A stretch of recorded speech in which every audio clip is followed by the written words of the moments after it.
Monsieur le président, madame la ministre, mes chers collègues, son département de Mayotte est en proie à la guerre civile. Son gouvernement qui annonce la fermeture des écoles en raison de coupures d'électricité.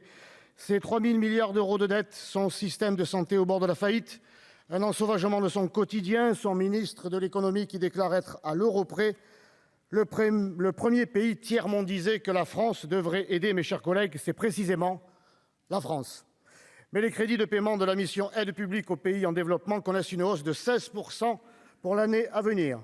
Sans renoncer à notre politique d'influence humanitaire à l'étranger et à un nécessaire soft power à la française, ce budget devrait être ajusté au contexte national de tensions financières exceptionnelles.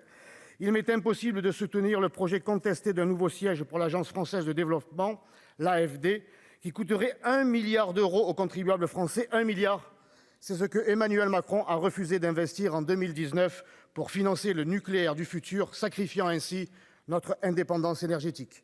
Je dénonce également les 41 millions d'euros versés à la Turquie dans le cadre du mécanisme d'accueil des réfugiés syriens, alors que le sultan Erdogan ne se prive pas de faire du chantage aux clandestins à nos frontières européennes et de soutenir l'invasion de l'Arménie par l'Azerbaïdjan.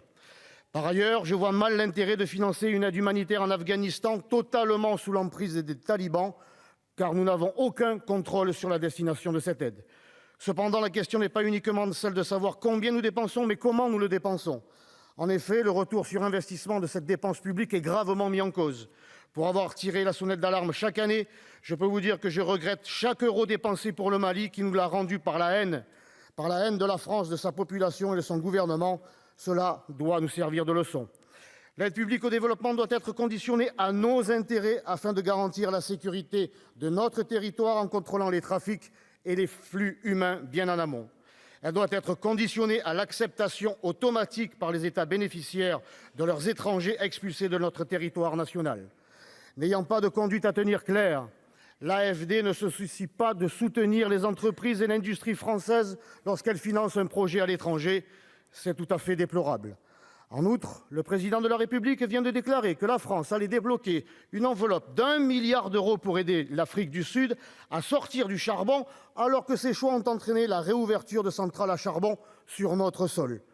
Regardons la poutre qui est dans notre œil plutôt que le charbon qui est dans celui du voisin.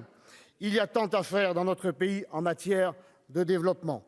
Il faut que chaque euro dépensé à l'étranger serve au développement du pays, en savoir-faire, en infrastructures, pour que les populations se fixent, deviennent autonomes et prospèrent.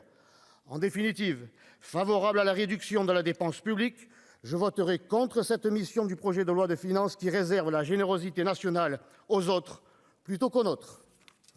Merci, cher collègue.